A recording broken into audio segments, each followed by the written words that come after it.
Hello. Someone asked me the question about natural tooth care, like how am I caring for my teeth, and what's some of the best ways to care for the teeth.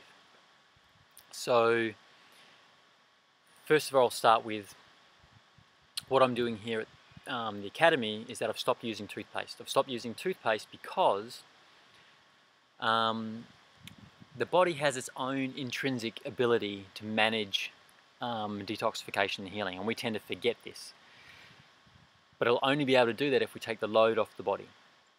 So one of the ways I'm doing this is by eating the 2 meals a day and not snacking in between, and having the 18-hour fast between the meal and between this last meal and the first meal of the day, which is lunch, for most people.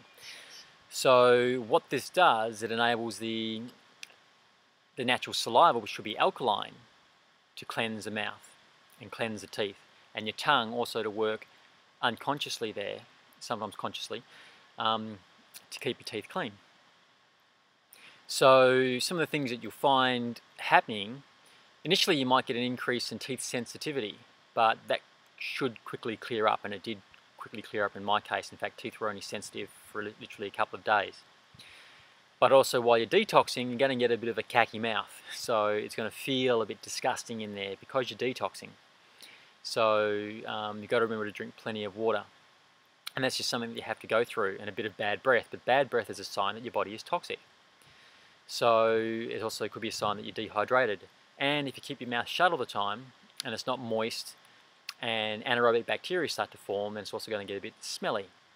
So just drink plenty of water.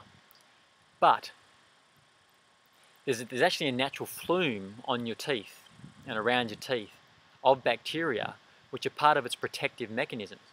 So a lot of the things that we put in our mouth, especially if they're poisonous mouthwashes and different types of toothpaste with all these different chemicals, they actually damage that bacterial flume and can actually damage the structure and surface of the teeth itself.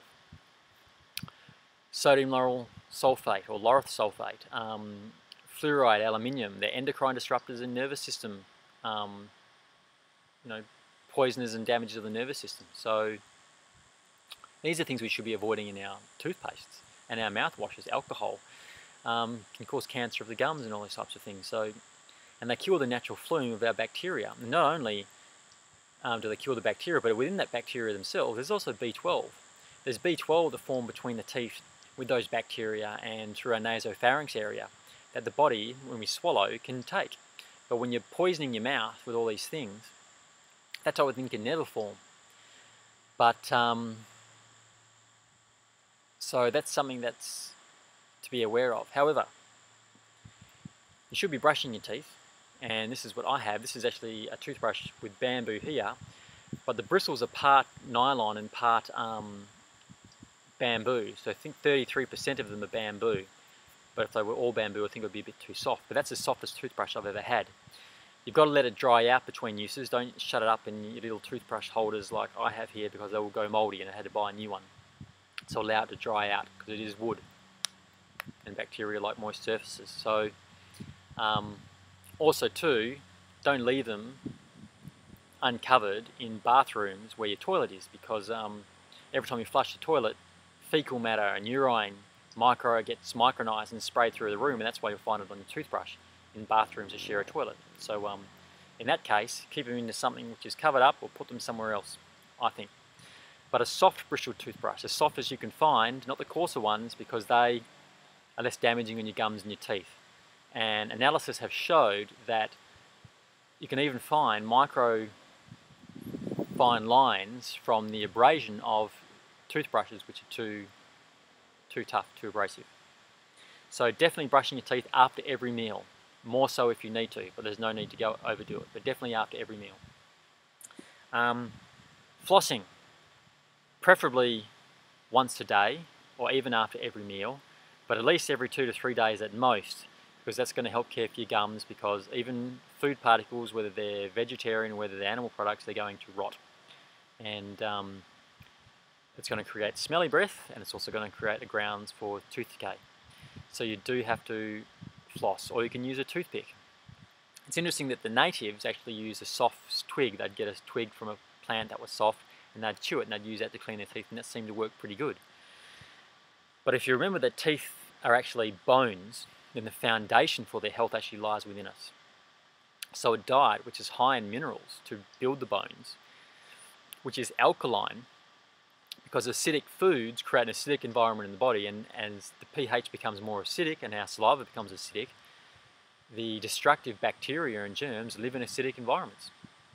So as they start to proliferate in the mouth, we start to get these problems, and then you're going to have to resort to these poisonous mouthwashes and toothpastes in order to keep it under control. And then you're missing out the other benefits, and you're creating these problems, and you're generally poisoning the body at the same time. So a diet which is high in alkaline fruits and vegetables, raw, low in acid causing foods, which also means animal products. So, and those things are going to be best for your health, and not snacking. Not, 6 or 7 meals a day, that's just ridiculous. 5 meals a day, 4 meals a day. You've got to get it under 2 meals a day, 3 meals a day at most, and keep them between midday and early evening or late evening, early evening, about 6 p.m. if at all possible. Now, if you are going to use a toothpaste, and you have to use a toothpaste, then probably the best toothpaste I've ever used was Tonya Zavastas. She had this little jar with a paste in there that you'd dip your toothbrush in and apply it, and it was made with bentonite clay and a few other ingredients. That was by far the best quality toothpaste I've ever used. Beware that things like bentonite clay and baking soda ingredients are slightly abrasive to the teeth, and I don't know what the long-term effects of that will be, so that's something you have to consider and be careful of. But it was by far the best toothpaste I've ever used. We also use one called Ayodent. That's quite hot and spicy, but it's minus a lot of the toxic ingredients, like the fluoride and the aluminium and the other things. And some people like that type of thing, the spiciness of the Ayodent, an Ayurvedic type toothpaste. I do have a do-it-yourself toothpaste recipe here. You can find these things online if you want to look. But this one is 3 tablespoons of coconut oil, and coconut oil has its own antibacterial, antimicrobial action. A lot of very rich, penetrating tocotrienols, which is a form of vitamin E. 3 tablespoons of coconut oil, 3 tablespoons of baking soda, 25 drops of peppermint oil, 1 packet of Stevia, and 2 teaspoons of Veg Glycerine. You mix it all up and put it in a jar, and you put it there and you seal up the jar, and you dip your toothbrush into it every time you want to use it. So there you go. You can replay that if you want to get it, or I'll just post it down below. How's that sound? There's your own do-it-yourself toothpaste. Again, just be aware that abrasive things can over time wear out your teeth. Now, as I said, if you're suffering from or you're worried about a bit of bad breath, and I check my breath and it doesn't seem to be smelling to me. So, and that's because I'm not overloading my digestive tract, which leads to putrefaction. So, correct diet and allowing the body to heal and cleanse itself. And it's a natural diet, so there's not much there that's going to make it stink. If you're suffering from bad breath, you're eating the wrong foods or you're overeating foods. So stay away from garlic or onion, and especially cooked animal products, which lead to putrefaction and making smelly breath. Also too, remember your hydration. Make sure you drink enough water. If your mouth has been closed for a long time, anaerobic environment, those things are going to smell up your breath. So the first thing you do when you get up in the morning, you should drink a nice big glass full of water, swish it around your mouth, and that's going to help a long way. Brush your teeth, brush your tongue, but you don't need to go sterilising it. In fact, that's contraindicated. You'll start to do yourself a disservice if you do that. The other thing you can do is use peppermint oil. So, if I was, before, when I wasn't doing this naturally, then I would use a drop. I mean, it's literally very, very, very small. It's not even a drop, it's like a little touch, and just the tiniest tap, because it's so powerful. And this is a organic essential oil, peppermint oil, and wow, it's so hot. But it's the tiniest amount because it is quite powerful. And if you have too much of it, you'll burn your mouth, and even when you swallow it, you'll create some type of gastric distress. So,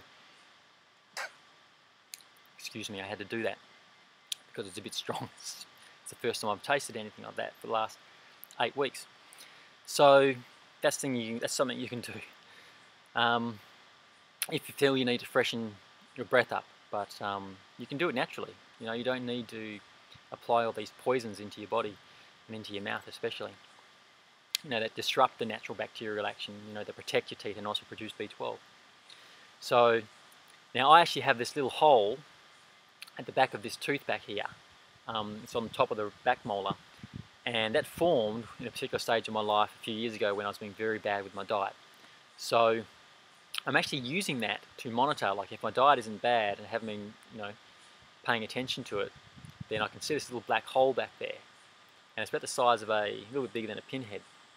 And so I'm using that to monitor my progress and to see how my natural care, you know, 2 meals a day with the 18-hour fast between the two meals, you know, overnight, and a natural clean, you know, 100% raw diet is going to go, you know. Is the natural brushing and the floss, you know, without all these other things adequate to protect the teeth? So if I'm truly being nourished within and I'm rebuilding the foundation, that little hole shouldn't get any worse. So I'm monitoring it and I'll report to you its progress, you know, and I'm quite ready to admit, hey, look, I think at this point, you know, I need to be using some type of paste. You've also got to remember where you are in your regenerative phase. But if you're eating cooked food in any way, especially animal products, I think you're probably going to have to resort to using some type of natural toothpaste, because your body just doesn't regenerate. And especially if you're eating multiple meals a day and you're snacking and you're eating 3 or more meals a day, then you're going to find it pretty hard to do it, maintain your teeth cleanly, naturally, and I think you're going to have to maybe resort to some type of toothpaste, albeit natural. So hopefully that information was helpful. That's all for now, and stay tuned. I've got a couple of important videos I'm just about to make, so I'll see you again soon. Bye bye.